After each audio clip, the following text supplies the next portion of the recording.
Good afternoon, everyone, and welcome to Week 6 of our study of the Book of Proverbs. Over the past weeks, we've explored wisdom, theology, and social ethics. Today, we come to one of the most practical and sometimes controversial areas where wisdom speaks: family and relationships. Proverbs, while often read as a book of individual advice, is deeply concerned with the fabric of family life and the community it sustains. This week, we'll explore marriage and spousal dynamics, parenting, discipline, and character formation, gender roles and cultural context, a critical examination of Proverbs 31's portrait of the ideal woman. Marriage and spousal dynamics. Proverbs has much to say about marriage, both positive and negative. It celebrates marriage as a gift but also warns of its potential pitfalls. Consider Proverbs 18 verse 22. He who finds a wife finds a good thing and obtains favor from the Lord. Marriage is seen as a divine blessing and a partnership that brings joy, stability, and mutual support. Yet Proverbs doesn't idealize marriage unrealistically. It repeatedly warns against infidelity, quarrelsome behavior, seduction, and sexual folly. Proverbs 21 verse 9 states, humorously but seriously, "It is better to live in a corner of the housetop than in a house shared with a quarrelsome wife." These verses reflect the ancient context where household peace was essential for survival and social standing. While sometimes caricatured, the warning is clear: conflict within marriage undermines the household's stability.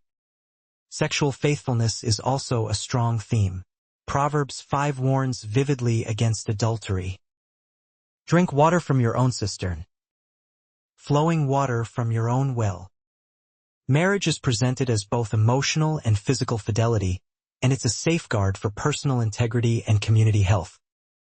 Parenting, discipline, and character formation. Another dominant theme in Proverbs is parenting. A repeated phrase throughout the book is "my son." Proverbs is framed as a father's instruction to his child, emphasizing the role of parents in shaping character and moral wisdom. Proverbs 22 verse 6 famously says, "Train up a child in the way he should go. Even when he is old, he will not depart from it." This is not a mechanical guarantee, but an encouragement that early instruction shapes lifelong patterns. Discipline is frequently mentioned, often in stark terms. "Whoever spares the rod hates his son, but he who loves him is diligent to discipline him." Proverbs 13 verse 24. Such verses must be read with cultural sensitivity. In the ancient Near East, physical discipline was a common educational tool. Yet the broader message is about loving correction and guiding children away from folly and toward wisdom. Parenting in Proverbs is ultimately about forming wisdom, self-control, moral discernment. It's a task rooted in love and aimed at producing individuals who contribute positively to society. Gender roles and cultural context. One area that often prompts discussion is gender roles in Proverbs. Many of the negative warnings in Proverbs focus on the adulterous woman or the quarrelsome wife. We must remember, Proverbs reflects a patriarchal society where male perspectives dominate. Many warnings about women mirror cultural fears about threats to household and social order. Yet Proverbs also celebrates women's wisdom and strength. Lady wisdom is portrayed as noble, public, and authoritative. Proverbs 31 describes a woman of remarkable skill and leadership. It's crucial, especially in modern interpretation, to distinguish between timeless wisdom principles, e.g., fidelity, prudence, kindness, and culturally bound expressions that reflect ancient societal norms.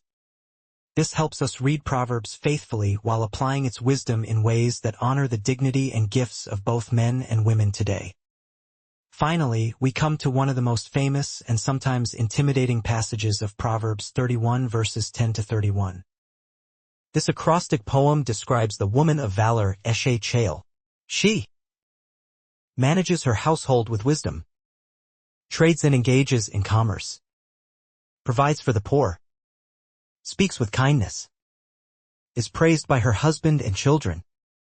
Some view this passage as an unrealistic standard for women. Others see it as a celebration of female capability and dignity. A few key observations. The poem is not a private list of chores but a public tribute.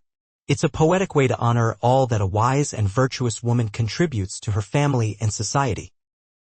The woman of valor is described as economically savvy, strong and dignified, spiritually wise. Interestingly, the husband in Proverbs 31 is mentioned as known in the gates, yet it's his wife's work and wisdom that make his reputation possible. Proverbs 31 is ultimately about wisdom in action. Whether male or female, the portrait calls us to live diligently, generously, faithfully, and with reverence for the Lord. So in summary, Proverbs views marriage as a divine gift but one requiring faithfulness and mutual respect. Parenting is a sacred task of forming wise, righteous children. Gender roles in Proverbs reflect cultural context but also celebrate wisdom in both men and women. Proverbs 31's woman of valor embodies wisdom at work in everyday life. I encourage you this week to read Proverbs 16 to 19 and Proverbs 31 carefully. Ask, what family values remain timeless? What cultural assumptions must we read with care? How does Proverbs challenge and inspire our own relationships? Next week, we'll turn our focus to speech and the power of words, which is another area where wisdom has enormous impact. Thank you for your attention, and may wisdom guide all our relationships in our families and beyond.